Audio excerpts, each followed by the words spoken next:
Take three. Cable car's done. I finished it about an hour ago. Going to leave some pictures at the end of this video, so if you don't want to hear the history, just scroll right through and go to the end and you can look at it. So, I'm going to flip this around and we'll read a little history. Hang on.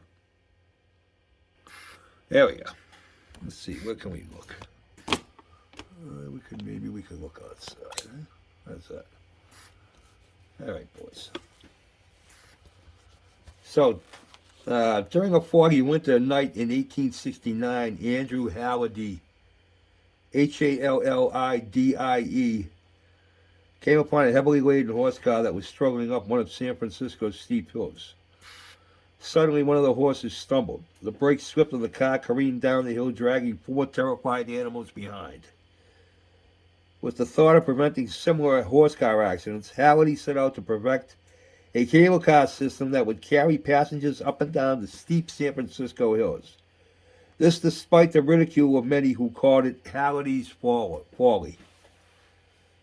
After receiving financial assistance of 3 friends, a corporation was formed in 1862.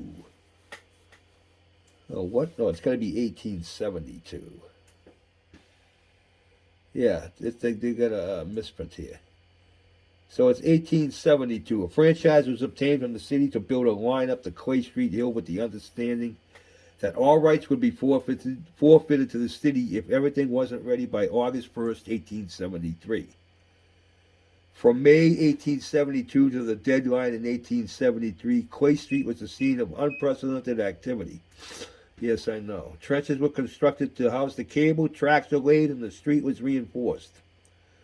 Finally, on the fog-shrouded morning of the deadline, workmen stoked the immense steam engines which revolved the cable drums in the newly erected powerhouse at the corner of Clay and Leavenworth Streets.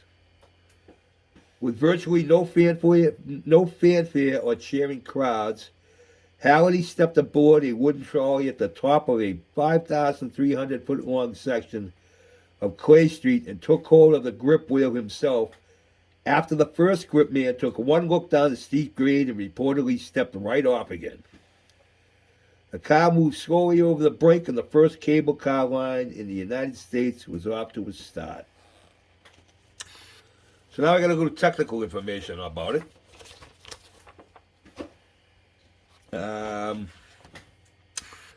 Okay, so we all know it was cable car was invented in San Francisco by Andrew Hallidie in 1873, and by 1893, 112 miles of cable lines were operating in San Francisco and were also operating in many cities throughout the United States.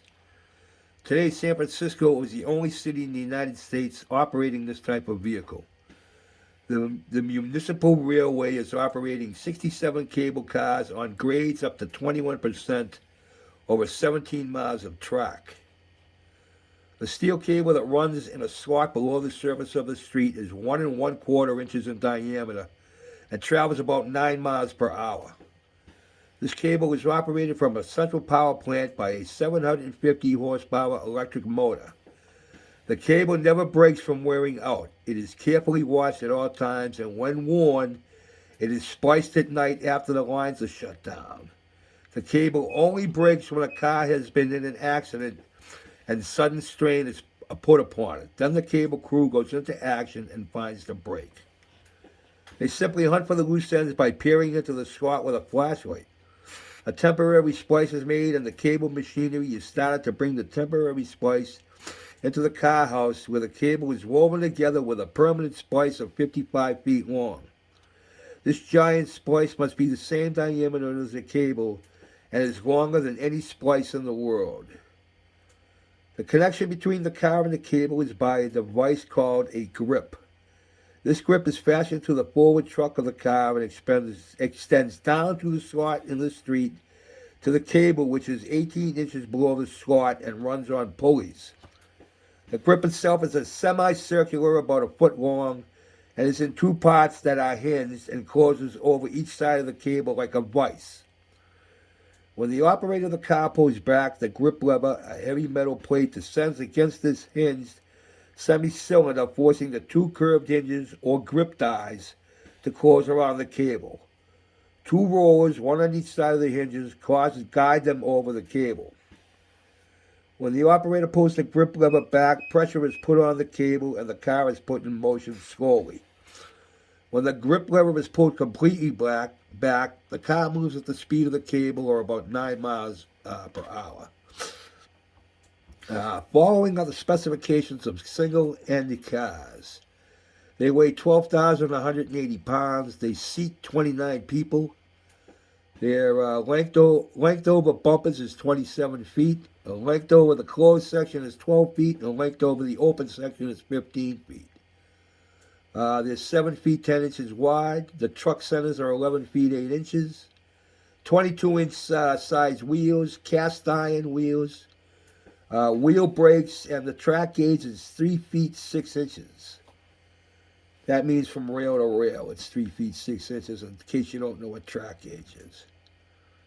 The operator of the car operates the wheel brake for the front truck by a foot lever. The brake is a metal shoe that clamps on the wheel. The control turns a shaft on the rear platform to operate the rear truck wheel brake when descending heavy grades.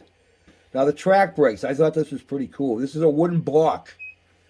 The brakes are actually a wooden block, 20 inches long between the two rear wheels, one block over each rail, and it's operated by car operator by means of a large hand lever on the front end of the car next to the grip lever. When used, the blocks clamp down directly on the reel and become a very effective brake. These wooden blocks of shoes last about 3 days and are soft pine. The emergency brake. This is used by the operator only in emergency. It is operated by a lever on the front of the car.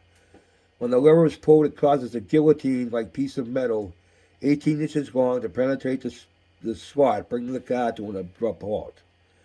The cable itself is a brake for when gripped tight, a descending car cannot go more than 9 miles per hour.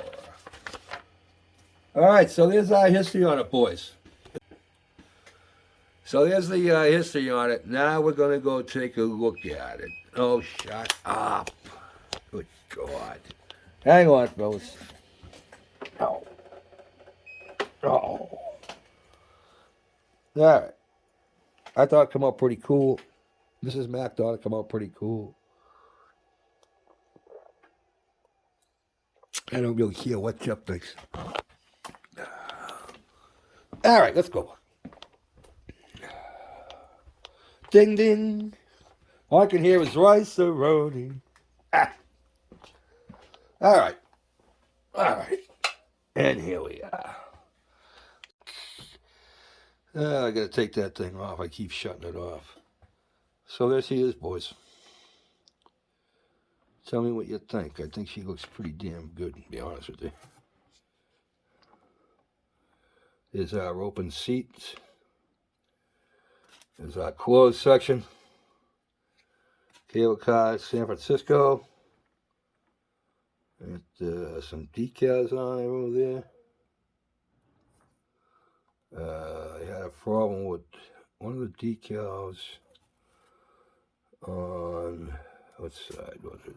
Both. I think it was both of them were on this side. We had, it's freaking odd. It disappeared. Well, I had this one up here. You see the A? But that one there finally straightened itself out because that had a big kink in it right there. Right between the N and the S. But I guess it don't anymore, huh? So yeah, tell me what you think, boys. There are the levers, the grip.